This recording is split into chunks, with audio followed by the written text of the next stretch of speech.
qodobka labaad ee ku xiga wuxuu yahay muxuu nabigu ka yiri saliga lagu salinaya calayhi salaatu wasalaam rasuulku wuxuu leeyahay calayhi salaatu wasalaam xadiis sahih Abu Daawud ku sugan Sheikh Albani sahih yeelayo inna min afdali ayyaamikum yawm al-jum'ah maalmihiina waxa ugu fadli badan maalinta jumcada ah fa akthiru alayya min as-salati fihi maalinta waxaad badisaan saliga aad igu soo salinaysaan maxaa yeelay fa inna salaatukum macruudatun calaya salaadiin saliga ugu soo salinaysaan waa la ii soo bandhigayaa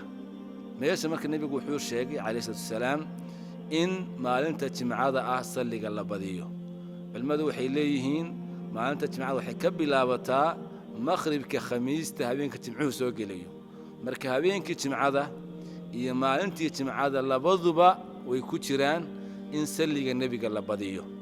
wuxuu nabigu daba dhigay salaadiina waa la ii soo bandhigi doonaa oo waxa la oran doonaa hebel baa kugu soo saliyay hadaad mar ku salido iyo hadaa kun ku salido adigu kala badso sheekh Albani xadiis buu warinaya oo tilmaamayo jimcada habeenkii iyo maalinta mid ku jiraan waxa kamida xadiis nabigu uu sheegay alayhi salaam uu yiri ma min ahadin ma jiro qof oo isoo salaamaya oo igu soo salinaya illa radda Allahu alayya ruuhi hatta aruddu alayhi illa ilaahay wuxuu ii soo celiyaa ruuxdaydii ilaa qofka aan ka jawaabo saligiisa iyo salaantiisa markaasoo nabiga ku salido inta la soo nooleeyo buu ku jawaabaya calayhi salaatu wasalaam wuxuu kaloo nabigu sheegay sallallahu alayhi wasallam xadiiska Sheikh Albani uu sahih yeelayo inna lillahi malaa'ika sayyahiina fil ardi ilaahay wuxuu leeyahay malaa'ig dhulka kor socota maxay qabtaan yuballiquni min ummati salaam ummadayda kuwa isoo salaamay igu soo saliya bay iga soo gaarsiiyaan malaa'ig baa ka qaadaysa marka nabiga ku salido ka bacdina nabiga u geynaysa calayhi salaatu wasalaam marka malaa'igta shaqadoodu waxay tahay inay u dhaxeeyaan adiga iyo nabiga calayhi salaatu wasalaam oo marka u salido saliga ay ka qaadaan oo nabiga u geeyaan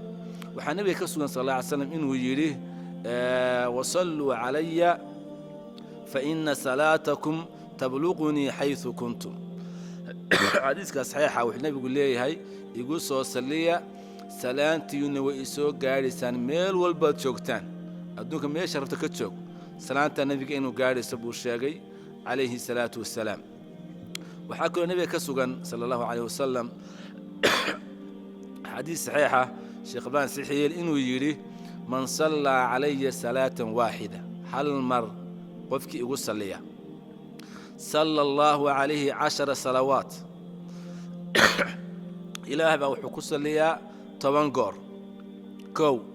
وحقدت عنه 10 خطيئات وحال ترترا 10 ذنبي ورفعت له 10 درجات وحكر له قاده 10 درجه هل مرء كليه والنبي قال صلى عليه الصلاه والسلام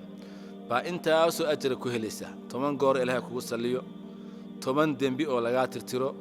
10 wanaag oo lagu qoro waa hal mar oo kaliya maxaad u maleynaysaa 1000 goor marka aad ku salido عليه الصلاه والسلام ama 2000 aad ku salido intee in la eeg baa ilaahay kugu salinaya subhanahu wa ta'ala xadiiskana waa saxiix inta hadan uga soo baxno walaalay qaybtii labaad